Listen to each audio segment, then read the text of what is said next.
अष्टम कक्षा के प्यारे बच्चों, आज हम लोग 12वें पाठ को पढ़ने जा रहे हैं, जिसका शीर्षक है राजा और जिसके रचनाकार हैं सुदर्शन। बच्चों, हम लोग जानते हैं कि हमारे समाज में बहुत सारे लोग ऐसे हैं जो दीन दुखी, लाचार और विवश हैं और वो उचित ढंग से अपना जीवन यापन नहीं कर पाते हैं।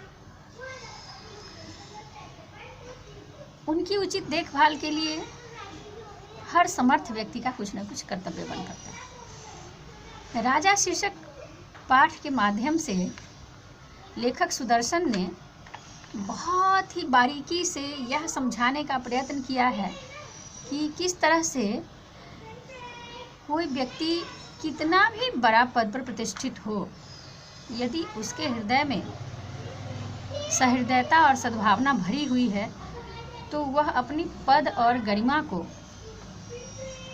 उसी रूप में पेश करता है जैसे कोई साधारण व्यक्ति। उसके अंदर अहं की भावना खत्म हो जाती है। राजा शीर्षक पाठ में सुदर्शन जी ने राजा रणजीत सिंह के जीवन की एक घटना का वर्णन किया है। बच्चों की अकाल का तात्पर्य यह होता है कि वर्षा बंद हो जाती है और खेती बाड़ी सूख जाती है, पेड़ पौधे सूखने की स्थिति में आ जाते हैं और लोग भूखों मरने लगते हैं। राजा रणजीत सिंह के शासनकाल में एक बार ऐसा ही भीषण अकाल पड़ा था और धोबी जो इस कथा का नायक है, वह कैसे उनकी सहृदयता के बारे में बताता है कि राजा ने अंततः अपने खजाना को खोल दिया और सारी जनता को अनाज बांटने का ऐलान कर दिया। भुखमरी की ऐसी स्थिति हो गई कि लोग वृक्षों के पत्ते उबालकर खाने की स्थिति में आ गए। घर के जितने भी गहने बर्तन आदि थे उन सबको बेच कर उन लोगों ने अपना भोजन किया और अंततः यह स्थिति आ गई कि कुछ भी न बचा लोगों के पास। तो जो बहुत गरीब लोग थे, नीचे तबके के जो लोग थे, उनको भूखे मरने की नौबत आ गई।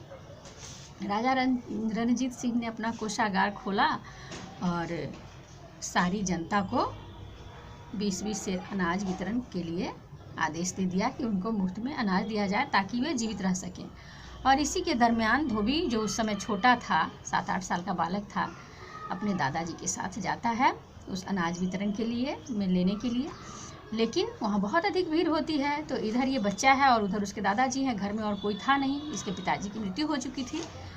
तो वहाँ उस भीड़ में वृद्ध और बालक का तो कोई गुजारा होना ही नहीं था। दोनों दादा पोता जा नहीं पाते हैं और शाम हो जाती है, संध्या के समय वितरण बंद कर दिया जाता है और अब यह बालक घर आने को तैयार नहीं होता है क्योंकि यह कई दिनों से भूखा था। तो वहाँ जब अंधेरा हो जाता है तो एक सहृदय व्यक्ति बोलता है कि अच्छा, इसको दे दो अनाज। और अंततः यह अगले दिन भी फिर न मिल पाने की उम्मीद में 2 दिन का अनाज निवेदन करके मांग लेता है। और अंततः यह होता है कि वह अनाज न तो इस बच्चे से आ सकता था और न उस बूढ़े व्यक्ति से।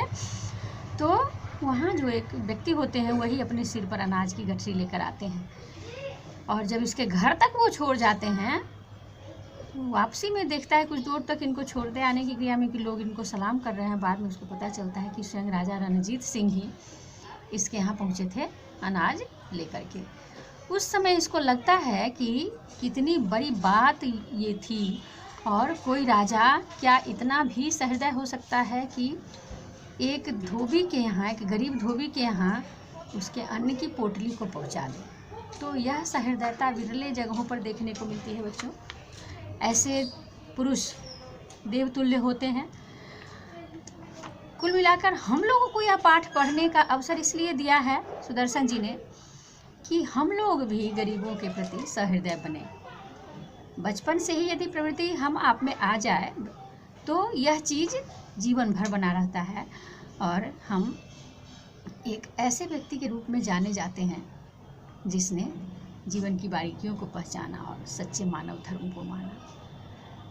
मुझे उम्मीद है कि पाठ का निचोड़ आप लोग समझ चुके होंगे और जो भी प्रश्न की कठिनाइयाँ होंगी वो भी अगर ध्यान से वीडियो को देखिएगा, सुनिएगा तो समाधान हो जाएंगे।